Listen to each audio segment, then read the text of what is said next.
Tabak farmer po mga idol, pagkain tayo ng mga manok. Yan.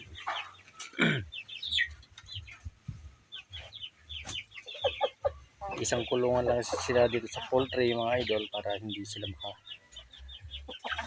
makakapaminsala ng mga pananim.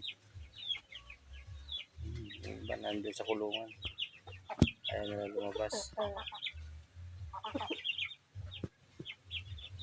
Malamig yung panahon nandun.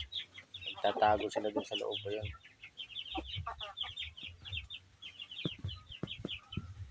Itong mga manok natin mga idol, wala pang mga balahibo. Nagtatapang na. Nilalabanan nila itong Texas. Yan, ito Texas to mga idol.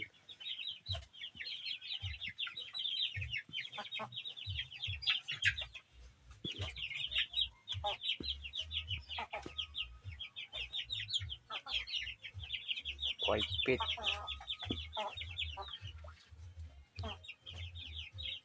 Kaya wala tayong pang palahi kundi itong pasilan.